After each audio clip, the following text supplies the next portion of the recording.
A man knows when something ain't right in his own house. And my gut had been telling me for weeks. Ivy had gotten careful, too careful. Late nights at the office weren't just late nights anymore. She took her phone to the bathroom, kept it on silent at dinner, flinched when I walked past. A few months ago, she would have let it sit on the counter, forgotten. Now it was locked down like a classified briefing. Women don't just change habits like that without a reason. I wasn't the kind of man to jump to conclusions. Marines don't operate off feelings, they work off intel. So I started paying attention. Wednesday night, she was staying late for a big client proposal. I drove by her office at 8. Parking lot half empty. Her car wasn't there. Next morning, she came home smiling, hair brushed, but not the way she usually did it, like she'd run her fingers through it a few too many times. Walked past me in the kitchen, kissed my cheek out of habit. Morning, she said, reaching for the coffee. I poured my own. How was work? She didn't hesitate. Fine. Late, but fine. Didn't look at me when she said it. That was mistake number one. The second came a week later. I found a receipt stuffed into the cup holder of her car. High-end steakhouse. 2 entrees. One was a rare ribeye. Ivy ordered chicken every time we went out. That wasn't hers. I kept my face blank when she got home that night. How was dinner? I asked, watching her unpack groceries. She barely looked up. Didn't have time. Just grabbed something from the cafe in the lobby. She didn't see me slide the receipt into my back pocket. A woman like Ivy didn't cheat for romance. She wasn't sentimental, never had been. Love, to her, was transactional. You gave what you got, and if the scales tipped too far, she'd balance them herself. She didn't need grand passion. She needed control.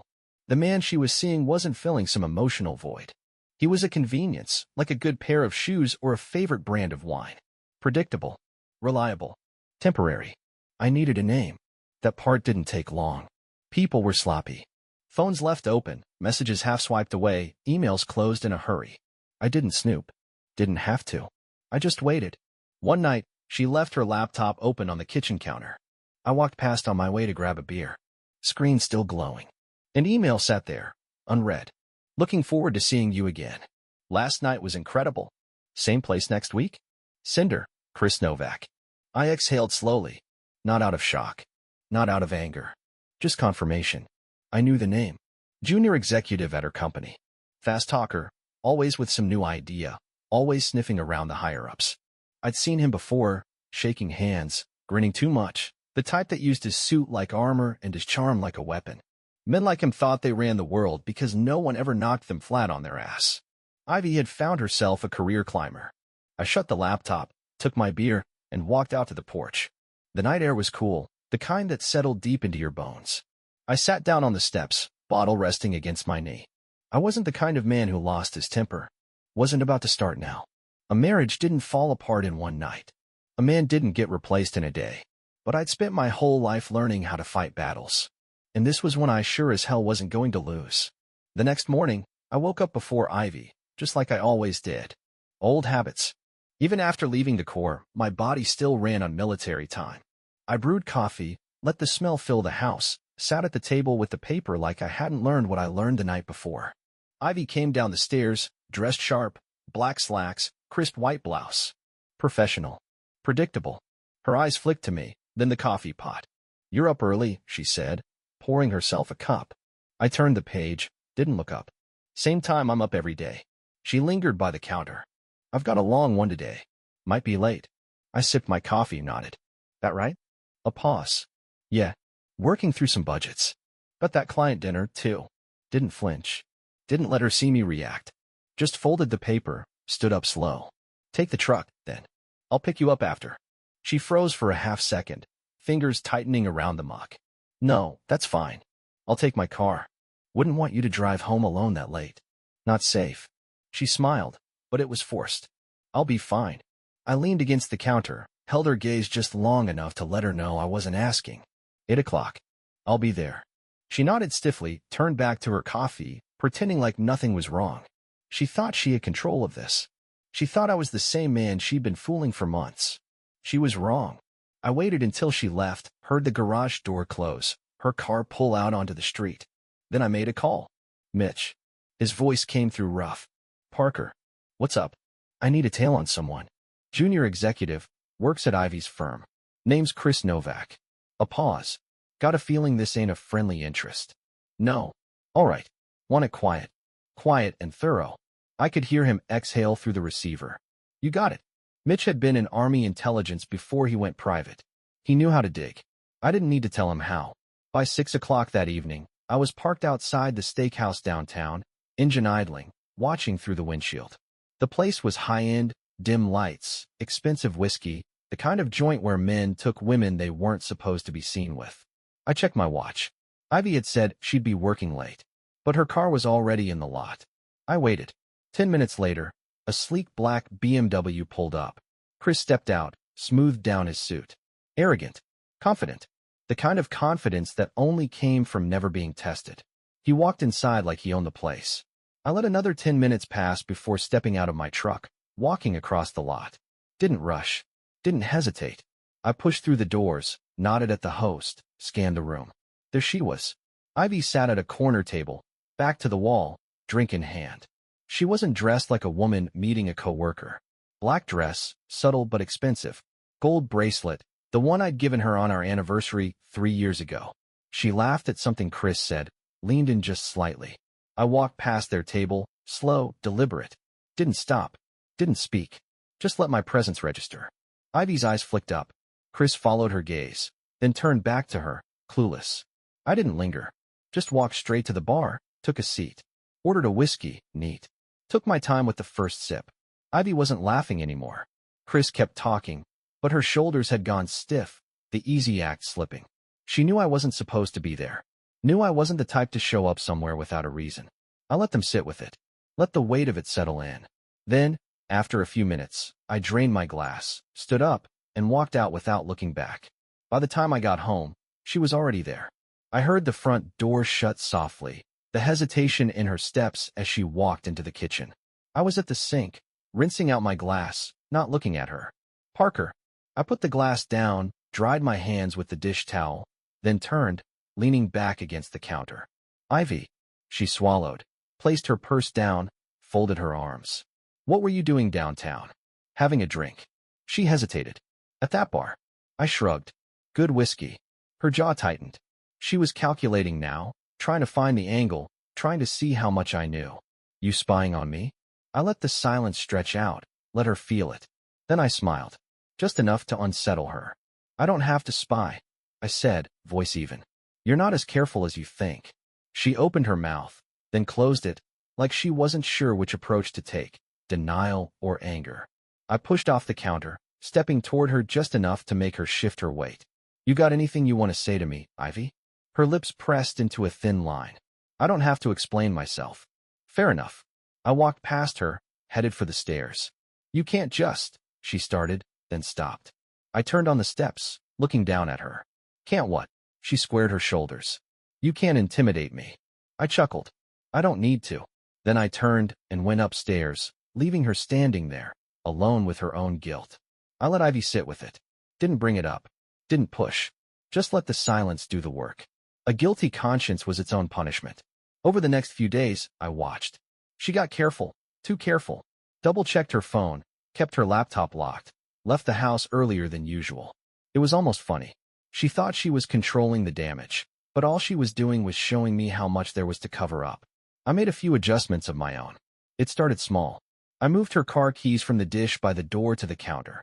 She found them fast but paused, frowning like she wasn't sure if she'd forgotten or if something was off. The next morning, I reset her alarm. Just 15 minutes earlier. She came downstairs looking tired, rubbing her temples. Did you mess with the clock? She asked. I poured my coffee. Why would I do that? She didn't answer. That night, I took her phone off the charger while she slept, plugged it in across the room. When she woke up, she had to get out of bed to turn off the alarm. It wasn't much, just enough to put her on edge. At work, Chris was taking hits of his own. Mitch had been busy. Guy's a fraud, he said over the phone. Lied on his resume. His last firm buried a harassment complaint. Daddy pulled some strings, made it go away. I nodded, watching Ivy move around the kitchen, distracted, off balance. Anything else? Company credit card shows a lot of extracurricular spending. That was all I needed. I made a few phone calls, left a few anonymous tips. Nothing dramatic. Just breadcrumbs. Enough to start a conversation. A few days later, Ivy came home late. Tense, dropped her bag on the counter. Rough day? I asked. She grabbed a wine glass, poured more than her usual amount. People are gossiping about Chris. Yeah. I leaned back in my chair, acting uninterested. About what? She hesitated. Someone told HR he's been inflating reports. Fudging numbers. I let out a low whistle. That's a hell of an accusation. She sipped her wine, jaw tight. They're investigating. I nodded. Probably for the best. Last thing you need is a guy like that making the whole company look bad. She looked at me then, sharp, calculating. You wouldn't have anything to do with this, would you? I laughed, shaking my head. Ivy, I don't even know the guy. She held my gaze for a second longer, then looked away. I could feel the gears turning in her head, the doubt creeping in. That was the thing about people like Ivy and Chris. They didn't believe in consequences. They thought the rules didn't apply to them. But they did. They just hadn't met the right enforcer yet. The next night, I called Mitch again. Time to turn up the heat, I said. You got something in mind? I looked out at the dark street, watching the neighborhood settle for the night. Yeah, let's make sure Chris knows exactly who he's dealing with. Mitch didn't ask questions. He just got things done. That's why I trusted him. A few days later, Chris started feeling the squeeze. He walked into work like he always did, all smiles and smooth talk. But by noon, the rumors were running hot. HR had pulled his expense reports, his emails were being reviewed, and a couple of junior analysts had come forward saying he'd pressured them into adjusting numbers. The golden boy was looking a little tarnished. Ivy came home that evening, tense, gripping her phone like it might bite her. She set her purse down, poured a drink, didn't say a word. Long day? I asked, leaning back in my chair, keeping my voice easy. She exhaled sharply. You could say that. I let the silence stretch, flipping through the sports section. She wanted me to ask, wanted me to give her an opening. I didn't. Finally, she caved. Chris is in trouble. I turned a page. That right? She shot me a look. Someone's digging into his past. Old allegations, company stuff. He's saying it's a hit job. I took a sip of my coffee, nodded. Maybe it is. She stared at me, waiting for a tell, some reaction. I didn't give her one. He thinks it's me, she said. Now that was interesting. What makes him think that? He says you were at the restaurant. That you were watching us. I met her gaze, let the moment hang. Then I smiled. Ivy, I don't give a damn about your little office politics. She didn't like that. The way her lips pressed together, the way her fingers tightened around the glass, she wanted me to care. Wanted me to react. But I wasn't playing by her rules. She tossed back the rest of her drink and walked out of the kitchen. I let her go. The next day, Mitch sent me a text. It's happening. By noon, Chris had been put on administrative leave. By 3, his company email was locked and his ID badge deactivated. He stormed out of the building looking rattled. I watched from my truck across the street as he got into his BMW, yanked his tie loose, and slammed the door shut. I followed at a distance, slow, unhurried. He was unraveling, checking his phone, jaw clenched. He didn't go home. He went to a bar, some high-rise lounge in the city. I gave him an hour before I walked in.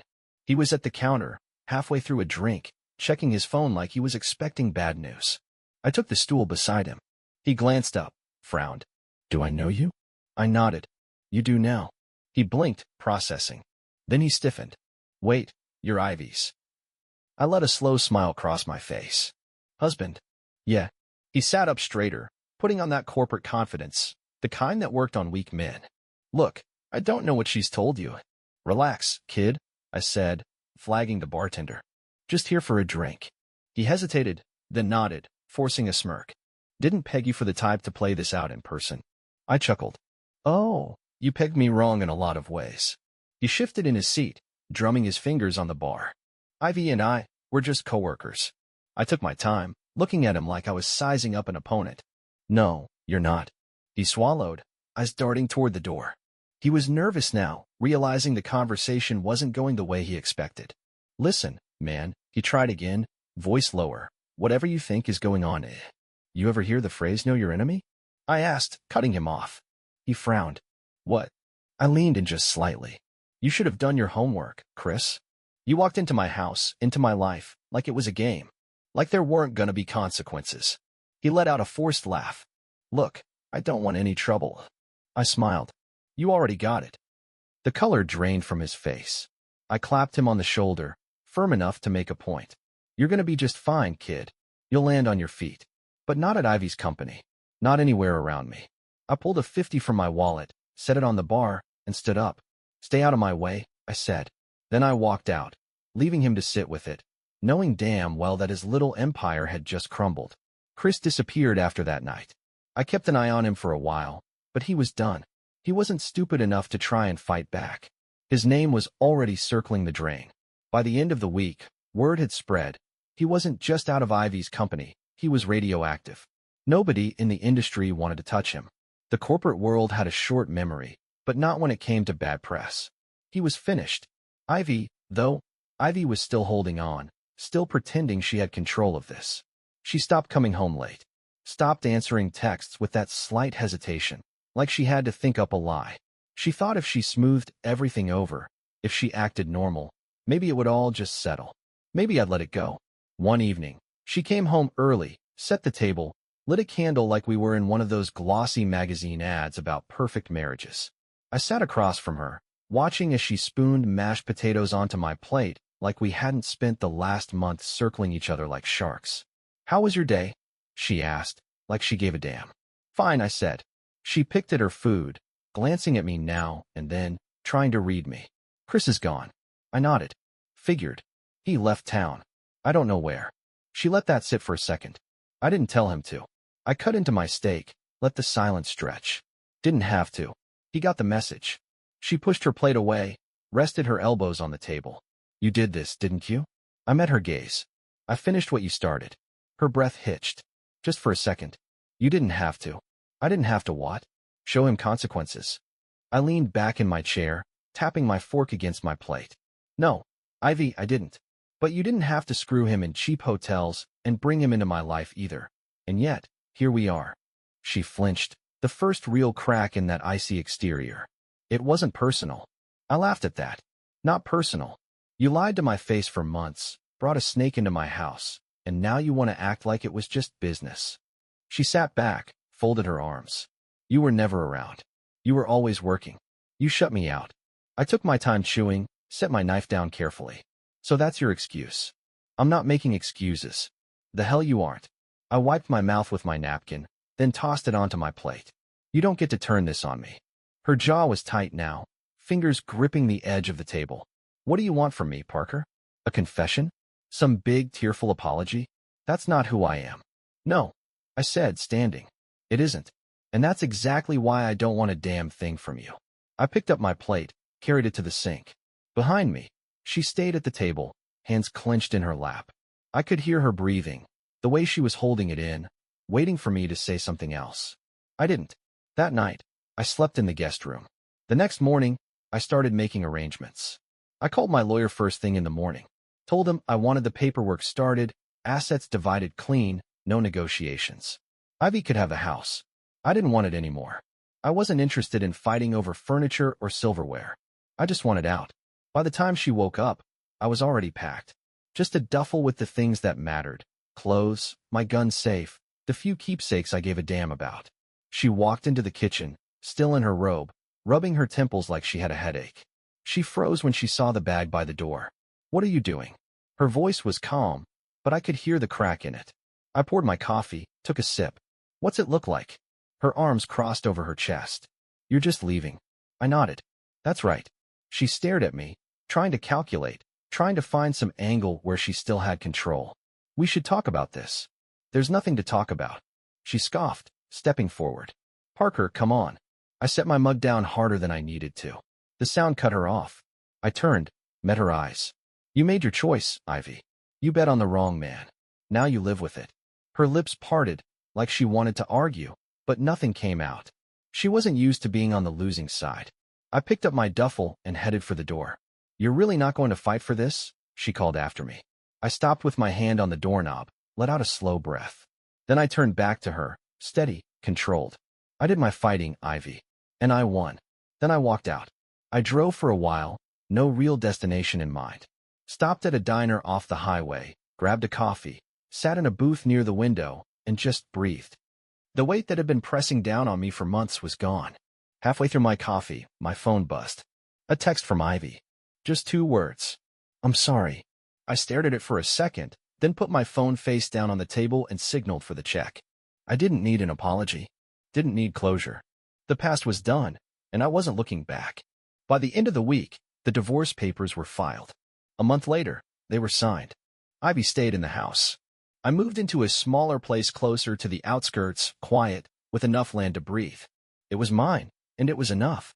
Her family, her former family, really had their own thoughts about the whole thing. Ivy's parents invited me over for dinner. Her brother helped me move. They didn't say it outright, but I can see it in their faces. They knew who was to blame. Ivy? She tried to rebuild, tried to salvage her career, her reputation. But in a town like this, people remembered. Her friends became distant, polite but wary. She had to learn the hard way that trust, once broken, didn't piece back together easy. As for me, I moved on. Not quickly, not recklessly, just forward. I started taking more jobs, traveling more. Found myself mentoring some younger guys in the security business, ones who had potential but no discipline. That part felt good. Like passing something down. One afternoon, I was in town grabbing supplies when I spotted Ivy across the street. She was walking alone, dressed sharp like always, but there was something different about her. She looked smaller somehow, like she'd lost the edge she used to carry. She saw me. For a second, I thought she might cross the street, might try to say something, but she didn't. She hesitated, just for a beat, then turned and kept walking. I watched her go, then got in my truck and drove home. I never saw her again. 6 months passed. Life got simple again. No more checking my 6 at dinner, no more waiting for the other shoe to drop. My work kept me busy, my house stayed quiet, and my time belonged to me. One evening, I was at Mitch's place, a little stretch of land outside town where he raised cattle when he wasn't digging up dirt on people. He had the grill going, smoke rising up into the cooling evening air, the smell of steak thick and perfect. I took a sip of my beer, leaned against the fence, watching the sun dip behind the hills. Mitch flipped a ribeye, didn't look up. Heard Ivy selling the house. I didn't say anything. Market's good right now, he went on. Guess she figured it was time to pack it in. I let that sit for a second. That right? He glanced over. You care? I shook my head. Nope. And I didn't. That part of my life was gone, dead and buried under the weight of her own mistakes. Whatever happened to her now wasn't my concern. She could sell the house, move to the city, chase whatever she thought was still out there. None of it had anything to do with me. Mitch handed me a plate, perfectly seared steak, baked potato wrapped in foil. Good riddance, he muttered. I nodded, took the plate. Yeah. I sat on his back porch, eating in comfortable silence, the way men do. Nothing hanging in the air, no need for words that didn't need saying. After dinner, I headed home, taking the long way back, windows down, night air clean and sharp. I pulled into my driveway, stepped out, stretched my shoulders. The place was dark, quiet, just the way I liked it. I checked my mail before heading in. Bills, a hardware store catalog, a plain white envelope with my name on it. No return address. I tore it open, pulled out a single sheet of paper. I was wrong about everything. No signature, but I didn't need one. I stood there for a minute, staring at the words. Then I crumpled the note, tossed it into the fire pit, and went inside. I slept like a rock that night. The next morning, I got up, made my coffee, sat on the porch, and watched the sun rise over my land. No ghosts in my head, no weight on my chest. Just another day, another job, another road to take when I felt like moving again. Some men waste time looking back. Not me. I had better things ahead.